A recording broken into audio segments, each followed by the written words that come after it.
Okay, well, again, thank you very much for coming along. Let me just share my slides with you. Hopefully, you'll be able to see this okay, and we can talk a little bit more about Teachitright and what we offer.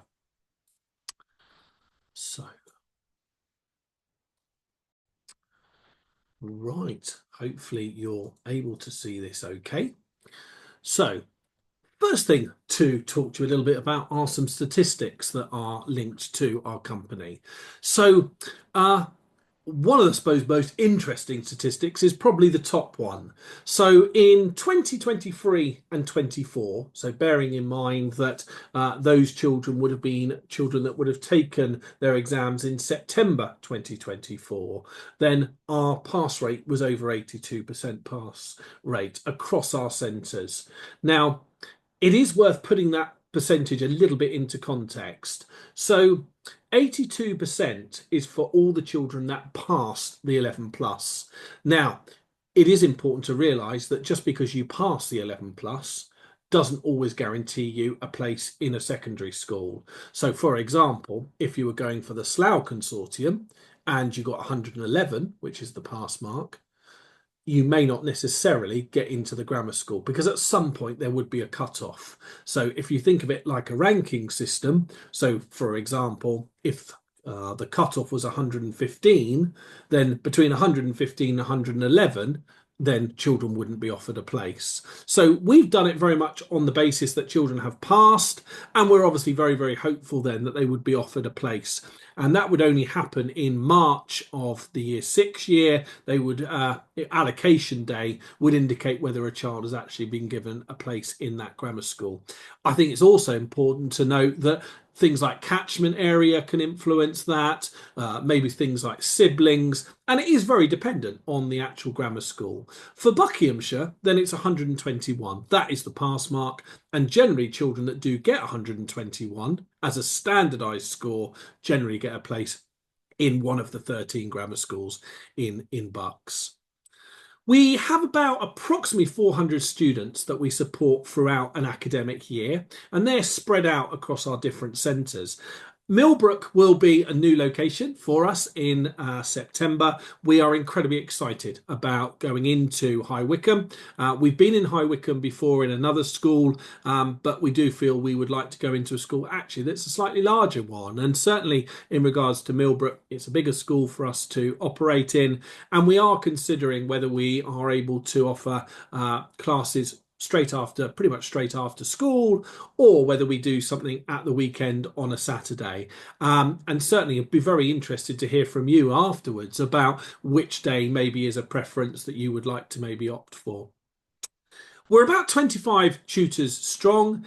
We are all qualified teachers. We are very knowledgeable around the 11 plus. We know exactly what it takes to support children around those subject areas. So we do four subjects: verbal, non-verbal, English, and mathematics. It is worth noting that some grammar schools do have other areas, things like critical thinking. So Reading Boys is a prime example of that. So and things like creative writing. So if ever there was a switch or a change in the exam board, then we would be very aware of that and we would know how to mould the course accordingly. At the moment, then GL Assessment or Granada Learning is the exam board for the 11 plus exams in Buckinghamshire, and they made that change back in 2018. Previously, it was CEM, the Centre for Evaluation and Monitoring. They actually are out of Cambridge University. They used to be out of Durham, but they're now out of Cambridge. But at the moment, as it stands, then it is a GL assessment exam. So you may hear me talk a little bit about that as we go through in terms of materials that we use, that it is obviously got to be applicable to GL assessment, and different exam boards set different questions. So it's really important, of course, what we're teaching is as relevant as possible to that exam. We have about 16 locations, so they're different schools, different community centres. We also work out of 5 different counties as well, so Hampshire, Berkshire, Surrey, and of course Buckinghamshire is one of our key areas, and we also do work a little bit in the Midlands as well. So we have, as you can see, a huge amount of experience. but also very thankful for getting so many children through the system, giving them the best opportunity to get into a grammar school. We realise that these grammar schools are also incredibly competitive, that there will be thousands of children going for these places. But I think what we are able to do is give children certainly the best possible chance. We can't guarantee it because that would be foolish. We don't know how a child will react necessarily on the day. Hopefully, they'll go in full of confidence. But certainly, in regards to giving them the tools and the skills to do well in the 11 plus, then that's certainly something I know we are able to deliver. I think one of the questions that you may ask yourselves tonight is why Teachitright? You don't know us necessarily, or you may not have heard of us before, but we are, I suppose, quite unique in the system. Because we have qualified teachers. Not all tutors that deliver the 11 plus are qualified and know necessarily how to teach children. But also we have a lot of knowledge around the question types and the actual subject areas the children need to do. And I will go back to what I did mention at the beginning, was that my background is GL assessment. I used to work for them creating what was called the 11 Plus Explain series. And that gave us a real insight into the types of questions that children need to do. We have over 17 years of tutoring experience, and we do maintain, though, those very small group sizes.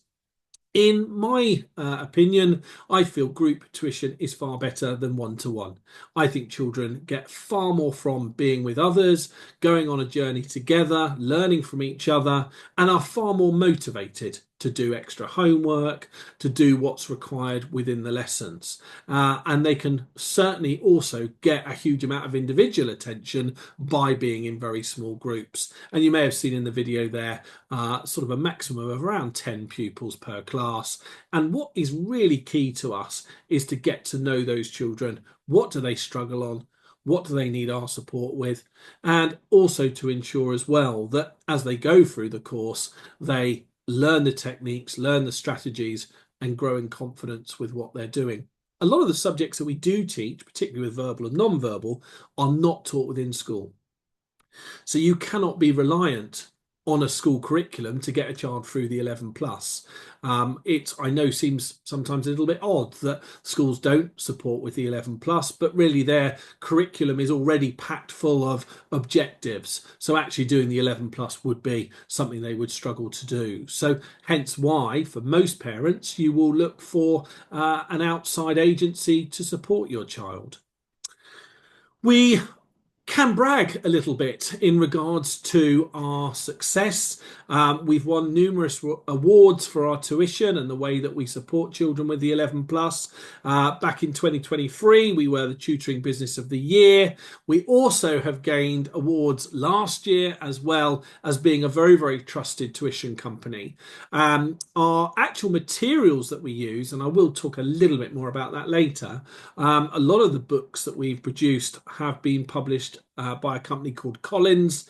You probably would remember them more so as Let's. I know when I was at school it was sort of Let's books, but Let's has sort of been rebranded as Collins. You may have also heard of HarperCollins. They're also connected to that company, and we've produced various books with them that we use, of course, with the children in the class. Therefore, we have a publishing arm, so we provide all the materials that the children will need. And I certainly feel working through things like books rather than worksheets and things actually is far more enjoyable for the children. Everything's very much contained and is there ready to hand. We are also part of the Good Schools Guide. We are not a school, but we operate like a school. And you can see various reviews about Teachitright through Google, through Trustpilot. And as I say, really, really positive feedback that we often get from our parents. We are also Ofsted registered, and that does also stand us apart from other tuition companies. We feel it's important to be regulated by a body. So Ofsted will often come in and do inspections. They don't grade us, but they are there to make sure we're compliant. And we're very proud to be Ofsted registered. All of my 16 sites are Ofsted registered, which also enables us to take childcare vouchers and things like that. Every Ofsted inspection that we've had, and we do seem to have a lot because we have so many different locations, we've always passed them with flying colours. And often the Ofsted inspectors have commented on the organisation of the business, but also how well we do with supporting the children and how we go over and beyond, I think other companies potentially do. I did mention earlier about our materials. So as I say, we've won the National Tutoring Awards in 2023 for the best tuition materials used within the 11 plus market. And you can see some of those there flashing up on your screen, books covering different topics, nice and colourful, really engaging materials as well. I thought it might be a good idea as well, just to tell you a little bit more about the subject weighting within the 11 plus. Apologies if some of this information is something you already know or you've had siblings that have gone through the 11 plus, but certainly if you are a newcomer and you don't really know much about the 11 plus exam, then this probably is worth just talking about briefly as well. So the children doing the 11 plus, and they take that in the September of year 6, actually have to do 2 papers. So one paper contains English and verbal reasoning, and then the other paper contains maths and non-verbal. When you look at it as a weighting though, 50% is dominated by comprehension, vocabulary, spelling, punctuation and grammar, and then 25% is allocated to mathematics, 25% to non-verbal reasoning. And I think it is worth pointing out as well that non-verbal reasoning is very much flat question types, things like matrices and sequences, but there is also something called spatial reasoning, and spatial reasoning is very much 3-dimensional, and that involves things like fold and punch, cubes and nets. And what we have seen within the system is a shift very much to spatial reasoning. Spatial reasoning is slightly harder to teach because actually children being able to visualize what happens when a shape's rotated 3-dimensionally is a lot harder when those questions are flat on the page. But we do have the experience to support children with spatial reasoning and do use a lot of actual practical props to support that as well. So that's a little bit around the weighting of the exam. Earlier on, I did mention, of course, about the standardisation. So what's important to realise, it's not a percentage that you get, as in a pass rate, it is linked to your child's age. So the older the child, the better they need to perform. So if a child, say, was born in September, they would need to outperform a child born in June. Now, when you look at the difference between the youngest to the oldest, it's about 7 or 8 marks. So actually quite a sizable difference, but bearing in mind that a child could nearly be 11 months difference in age in the same cohort. And in 11 months, particularly in that particular age bracket, you can learn a lot. So that's the fairest way of doing it. And that's how the 11 plus has always really operated. Even since the 1940s, it was very much an age-related score. I think also just worth talking to you also briefly about the 11 plus process and the timing, because again, it's important that you've got a very clear understanding of the timeline and how it works. So the registration window is open between April and June. I will say though, for Buckinghamshire, it's slightly different because if you attend a state primary school like Millbrook, then your child, as you are in Buckinghamshire, is automatically registered to take the 11 plus. So you don't actually have to do anything. If children are out of authority or they attend an independent school, then actually children have to be registered for the exam. So I'm pretty sure for all of you here, assuming you all live in Bucks and obviously attending Millbrook, then actually you wouldn't need to do anything in terms of registration. Just to reiterate that children take it at the beginning of year six, generally in September. The results are then sent out in mid-October. It's around October half term. And then you will need to complete what's called the common application form. And very much based on how your child does with the 11 plus, then you are going to rank the schools according to how they've got on. So you'll know the standardization, and you will rank those schools in order of preference. So you would put, for example, Dr. Challoner's at the top, maybe then followed by John Hampden, William Borlase, any of the other grammar schools that you're opting for.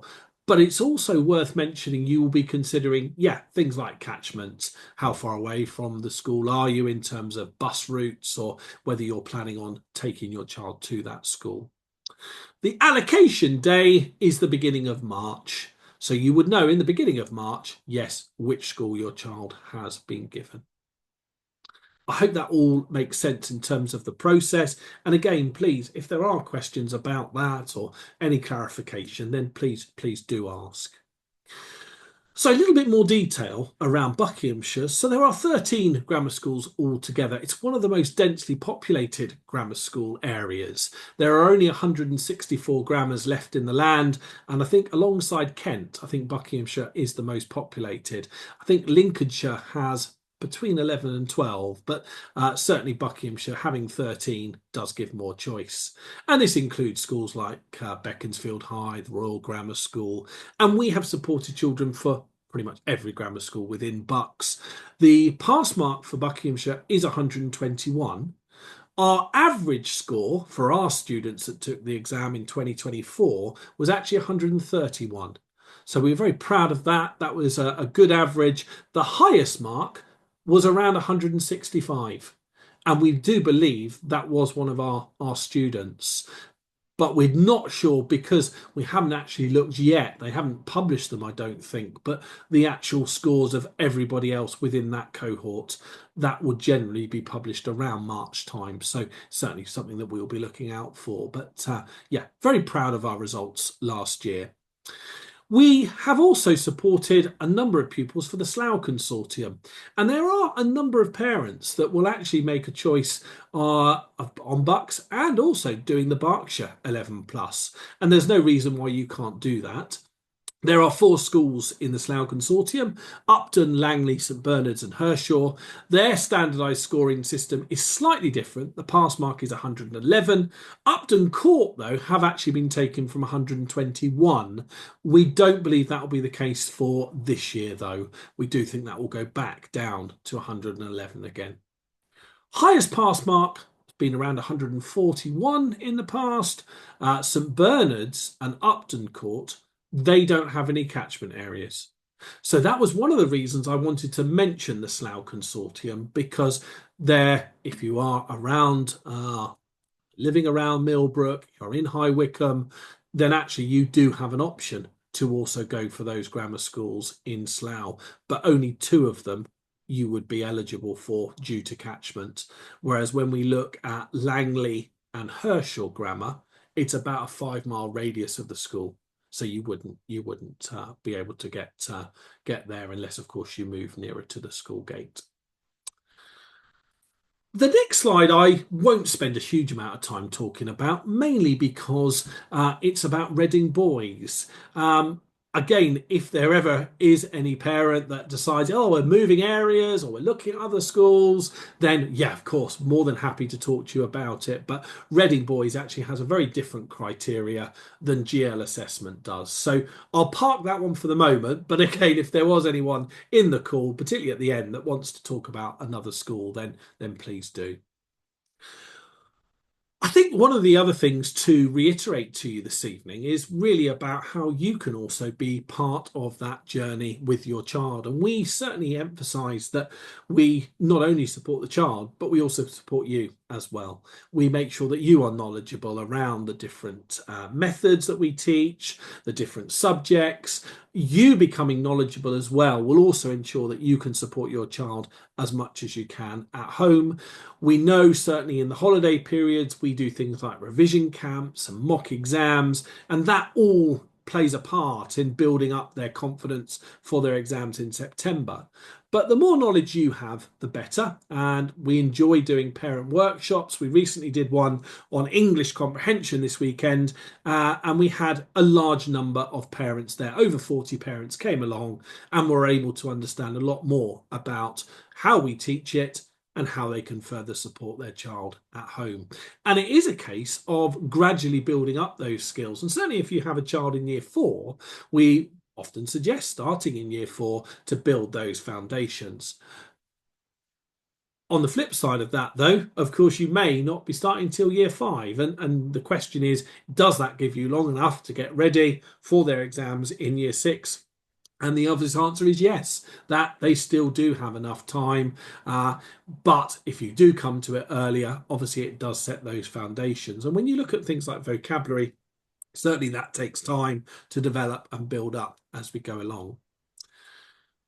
It's worth me just talking a bit more as well about the course itself and getting an understanding of what we offer. So the 4 subjects are covered. We spend a huge amount of time building up vocabulary. And if I could squeeze the 10,000 pupils all into the same room that we've worked with, those children that often do well are the ones that do have a good vocabulary. They are willing to read, they are willing to learn new words. And it's also our job to make sure that they are word aware as they go into the test. We help them with their math skills, their numerical reasoning. We learn approaches to English comprehension. We also focus quite a bit on time management. I would say more so for our year 5 pupils, because they have to be time aware as they have to be word aware. They've got to be aware of how long they're taking to build up their time management skills. And often find, certainly with things like using like the multiple choice sheet, children won't often do that within their own classroom. How often do they transfer their answers across to a separate sheet? It's just not something they really do. We give them ample exam practice. So we do regular assessments every 6 weeks. We give the children a test based on what they've been doing. And this allows us then to feed back to you to talk about areas of development. And we are very thorough in that process. So we have parent meetings every 6 weeks, and that enables us to talk to you about how your child's getting on, what they need to work on going forward, and also celebrate if children are doing well and they're making good progress. And that's important as well. We know that children that come to a Teachitright course are going to enjoy it. They're going to enjoy that element of working together for a common goal, but also doing games and activities that are linked to the 11 plus, and that fun element is definitely there. We provide all the materials, so children have, for example, a Teachitright bag. They will have jotter books, spelling books, word lists, and also things like overviews of homework, so they know every week what they've got to do. Our children do work hard.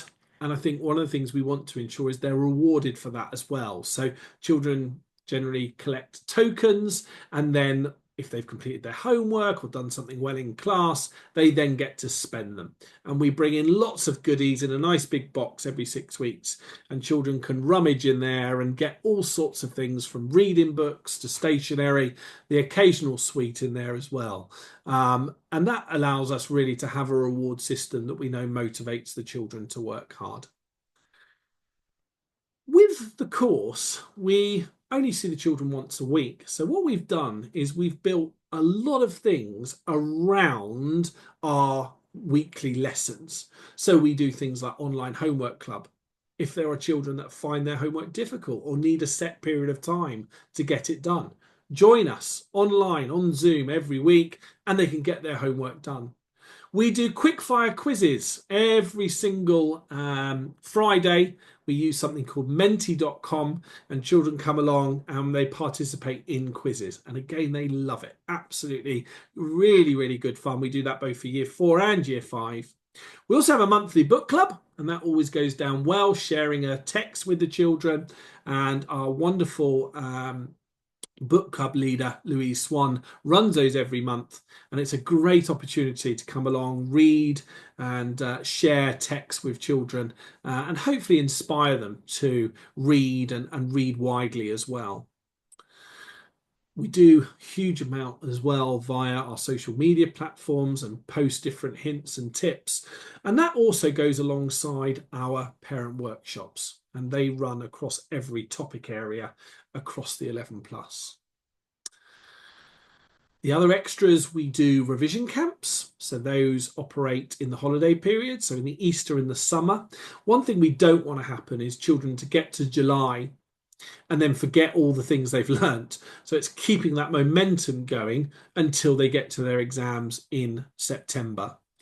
We also do mock exams, and every Saturday over the summer, we run a mock exam in different locations. I'm sure over time, hopefully, we'll be offering that in Millbrook as well. We do it in local areas in Gerrards Cross and Maidenhead, Marlow as well, but we will be looking at doing as much as we can also at Millbrook over the summer period. So certainly masterclasses which operate online are other things that you can access. And the masterclasses are really around the topics if you need a top up. But many parents do use those, particularly if they miss a block or they need extra support in what they're doing. Thank you very much for your ears this evening. I've obviously thrown quite a bit of information at you there, and what we will be supplying is the recording of this, along with the slides as well, so you can digest this information in your own time. I'm just going to stop the share there. I'm also going to stop the recording, and then please, if you've got any questions or anything that I've said that you would like further clarification on, please do ask.